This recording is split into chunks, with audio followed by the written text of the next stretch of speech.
મધ્ય પૂર્વમાં ચાલતા મહાયુદ્ધ વચ્ચે ભારત માટે રાહતના સમાચાર સામે આવ્યા છે।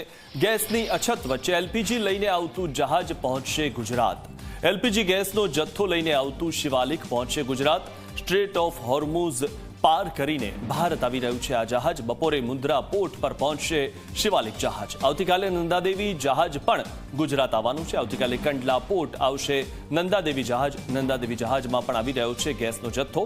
બંને જહાજમાં કુલ 92,700 ટન ગેસનો જથ્થો ભારત આવી રહ્યો છે અને ગુજરાતના કિનારે પહોંચશે। ત્યારે હાલમાં જે રીતે ગેસ સિલિન્ડરની અછતના જે સમાચાર સામે આવતા હોય છે તેમાં હવે આ ગેસ ભરેલા એલપીજી ગેસ ભરેલા જે બંને જહાજ છે તે ગુજરાત પહોંચશે। એક આજે પહોંચશે અને એક આવતીકાલે પહોંચશે। ગેસની અછત વચ્ચે એલપીજી લઈને આવતું જહાજ ગુજરાત પહોંચશે અને સૌથી મહત્વની વાત એ છે કે સ્ટ્રેટ ઓફ હોર્મુઝ પાર કરીને આ જહાજ ભારત પહોંચશે, ગુજરાત પહોંચવાના છે। અને સૌથી મહત્વની વાત આપણી એ પણ રહી છે કે ઘણા બધા જે જહાજો છે તેને સ્ટ્રેટ ઓફ હોર્મુઝમાં અટકાવી દેવામાં આવે છે, કારણ કે ઈરાને ખુલ્લી ધમકી આપેલી છે અને ખાસ કરીને અમેરિકાને આપેલી છે। પરંતુ ભારતના જે જહાજો છે, ભારતીય તિરંગા સાથે જે જહાજો આવી રહ્યા છે તેમને છૂટ આપવામાં આવી છે અને તે તમામ જે જહાજ છે તે સ્ટ્રેટ ઓફ હોર્મુઝ પાર કરીને ભારત આવી રહ્યા છે। એટલે કે ભારત માટે હાલમાં જે મિડલ ઇસ્ટમાં ચાલી રહેલું યુદ્ધ છે તેમાં ભારત માટે આ ખૂબ જ રાહતના સમાચાર સામે આવ્યા છે।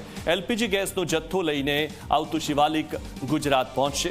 એક જહાજ જે છે તે આજે 2 વાગે પહોંચશે અને બીજું જે જહાજ છે તે આવતીકાલે પહોંચશે। બંને જહાજ હાલમાં રસ્તામાં છે અને તેમણે સ્ટ્રેટ ઓફ હોર્મુઝ પાર કરી લીધું છે।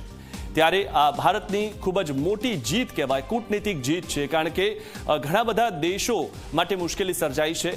ટ્રમ્પ હાલમાં 7 દેશો સાથે વાત કરી રહ્યા છે, કારણ કે સ્ટ્રેટ ઓફ હોર્મુઝથી જહાજોને પસાર નથી થવા દેવામાં આવતા, પરંતુ ભારત માટે આ રસ્તો ખુલ્લો છે। ભારત માટે સ્ટ્રેટ ઓફ હોર્મુઝમાંથી જહાજ આવી રહ્યા છે અને તે ભારતની ખૂબ મોટી જીત છે।